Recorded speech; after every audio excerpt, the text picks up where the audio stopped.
Shalom saudara-saudara yang terkasih. Kini kita tiba pada pelajaran hari Kamis tanggal 1 Agustus dengan judul Jenis Mesias yang Berbeda. Dalam Markus 6 ayat 34 sampai 52 diceritakan bahwa orang banyak datang berbondong-bondong untuk mendengarkan Yesus. Ada sekitar 5.000 orang laki-laki, belum termasuk perempuan dan juga anak-anak. Dan ketika Yesus mengajar, hari mulai malam, dan kalau mereka pulang pada saat itu, mereka akan kelaparan di jalan oleh karena mereka tidak memiliki atau membawa makanan. Dan murid-murid yang ketika itu bingung bagaimana menyediakan makanan bagi mereka. Dan Yesus bertanya, apa yang ada pada saat ini?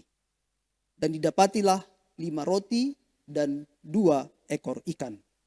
Dan Yesus mendoakan 5 roti dan 2 ikan ini tersebut, sehingga hal itu dapat memberi makan 5.000 orang.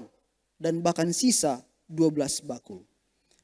Saudaraku yang dikasihi oleh Tuhan, kalau kita bandingkan kisah ini di dalam Yohanes 6 ayat 14 dan 15. Mereka ingin menjadikan Yesus raja oleh karena perbuatan ajaib yang Yesus lakukan pada saat itu. Tetapi apa yang Yesus lakukan? Yesus menolak untuk dijadikan raja.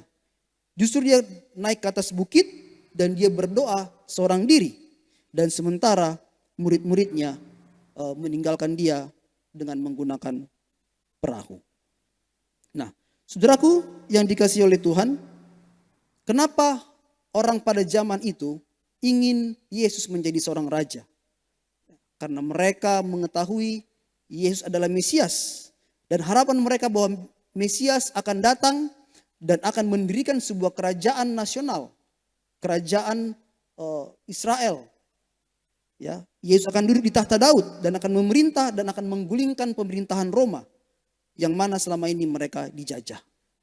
Tetapi alangkah berbedanya tindakan Yesus dan harapan pada orang-orang pada masa itu. Yesus tahu misi yang diberikan kepadanya adalah untuk menjadi juru selamat bagi manusia.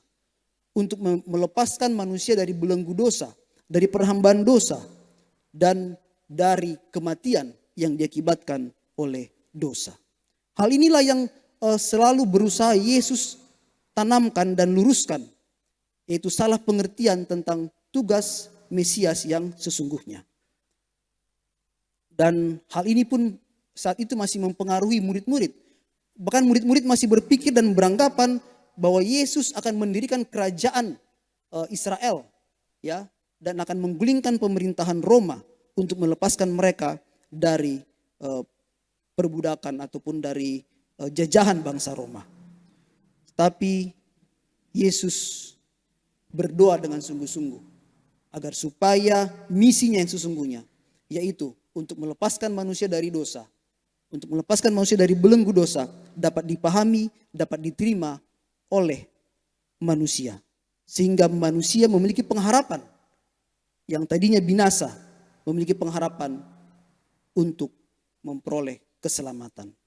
Nah, oleh karena itu saudara-saudaraku yang dikasihi oleh Tuhan, marilah kita belajar dari kisah ini agar kita menjadikan Yesus sebagai juru selamat kita yang menebus kita, yang menyelamatkan kita dari dosa. Sehingga setiap hari kita bergantung kepada Yesus untuk penyucian dan pengudusan kita dari dosa kita yang melayakkan kita untuk masuk ke dalam kerajaan surga. Dan bila mana Yesus datang pada kali yang kedua, ya, di mana dosa akan diakhiri dan kita orang-orang yang sudah ditebus, yang sudah bertobat, maka kita pun akan selamat bila mana Yesus datang pada kali yang kedua. Biarlah ini menjadi satu pelajaran yang indah dan berharga bagi kita. Saya berdoa dalam nama Tuhan kita Yesus Kristus, dan bila mana ada pertanyaan, saudara boleh cantumkan dalam kolom komentar dan kami akan menjawabnya bagi saudara. Tuhan memberkati.